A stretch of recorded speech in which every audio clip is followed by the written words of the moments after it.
genuine pleasure or crutch. Think of that panic feeling when you're getting low on cigarettes. Non-smokers don't suffer that feeling. It's the drug leaving the body that causes it. See it as it really is. The cigarette doesn't relieve the empty feeling. The first cigarette started it, and each subsequent cigarette has simply perpetuated it. So you've fallen into the trap of nicotine addiction. When do you think you fell into it? Let's go back to that first cigarette.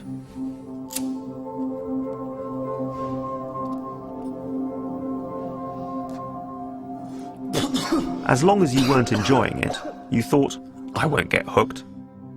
But you were hooked long before you realized.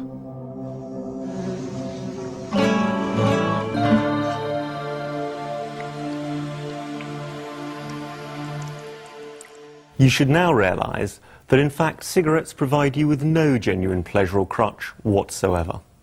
Smoking does not relax you, or relieve stress or boredom, nor does it help you to concentrate. The advantages of smoking are all illusions. These illusions are being removed and the brainwashing is disappearing. Once we've removed one side of the tug of war in your mind, then you don't need willpower to quit, because all your will is directed against the cigarette, instead of this constant conflict of will. Here's a new drug which you might like to try. I must warn you that it's highly addictive. You'll become addicted straight away, and you may remain so for the rest of your life. I'll give you the first fix for nothing, but then I'll start to charge you. I warn you that whatever the cost, you'll find the money. It's a powerful poison, and you'll have a 50% chance of dying as a direct result of your addiction. In any case, you'll become more lethargic, short of breath, and less resistant to all sorts of diseases. There's bad breath, stained teeth, wheezing, coughing, and social stigma. It'll not only destroy you physically, but also attacks your nervous system, undermining your confidence and self-respect. And you, an otherwise strong, intelligent, healthy, and attractive human being, will end up despising yourself for being the slave to something you yourself detest. Ironically, the more the drug destroys you, the more you'll be fooled into believing it's your last little pleasure or crutch, and the more dependent you'll feel on it. Oh, and by the way, it'll taste awful. Now, the advantages, what will this drug do for you? Nothing. Not one single thing. It won't even give you a high. So, can I persuade you to try some? Now you can see the cigarette for what it really is. It's time to stop letting yourself be conned. Intelligent people fall for an ingenious confidence trick, but only a fool continues to fall for it after they can see through it. However, as smokers, we think of certain cigarettes as particularly special, and the thought of being deprived of these can be very worrying. So let's look at these so-called special cigarettes.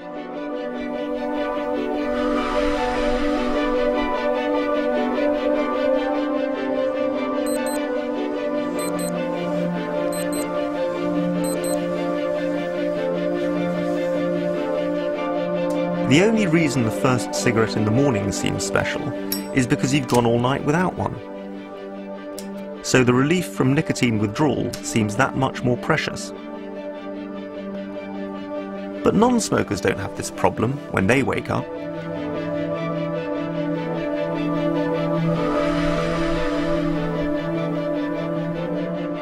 This cigarette during a break is special because it's time out to relax from your usual activities.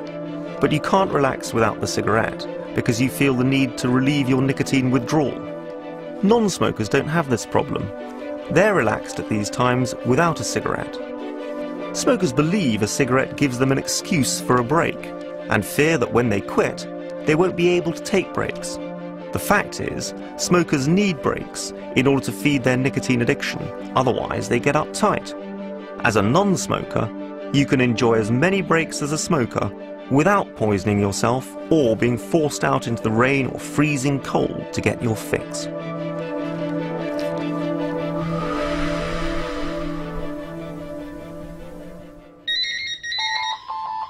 It's often more difficult to relax and concentrate while on the phone. As a smoker, you're less relaxed and less able to concentrate when you're withdrawing from nicotine, and because you're being distracted by your craving. So you feel the need to smoke. But non-smokers don't have this problem when they answer the phone. Nor did you before you started smoking. And nor will you when you're free. Listen, yes, do you want me to go to the shops? When do you want to meet up?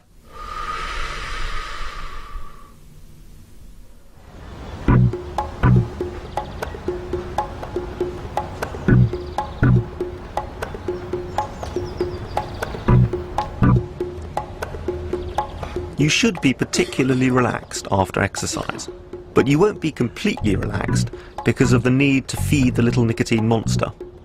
Non-smokers don't have this problem, and you too can look forward to enjoying those moments of relaxation after exercise without needing to choke yourself to death.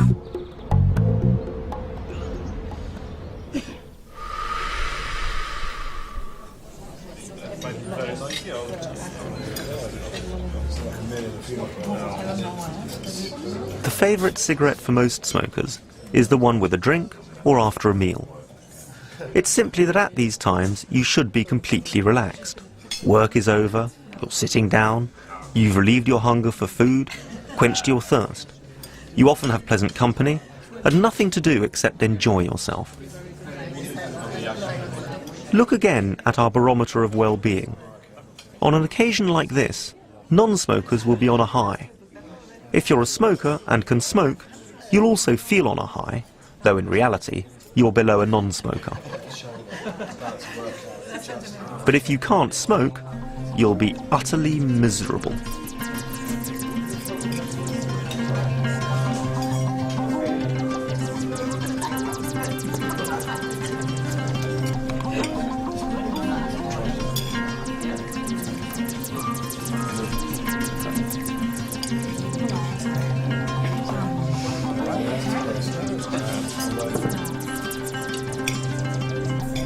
So in this situation, the difference between having a cigarette or not is the difference between feeling on a high or feeling miserable.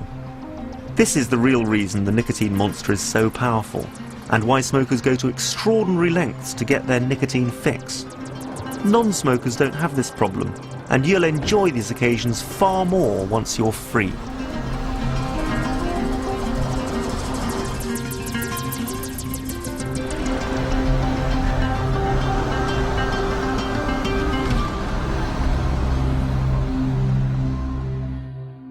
These particular cigarettes also feel special because in each case you've not had one for some time, and so the relief from withdrawal seems more precious. In fact, it's never the cigarettes themselves that are special, they're always identical. It's the situations you're in that change your perception. When you feed the monster, you associate the relief with the particular cigarette and the situation you're in, which intensifies the brainwashing that you can't enjoy these situations without smoking. In reality, you'll enjoy them far more once you're free.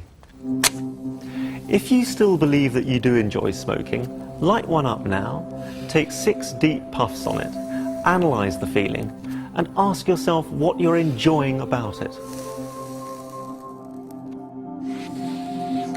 Once you've understood that smoking gives you no genuine pleasure or crutch whatsoever, you'll suffer no feelings of deprivation when you stop.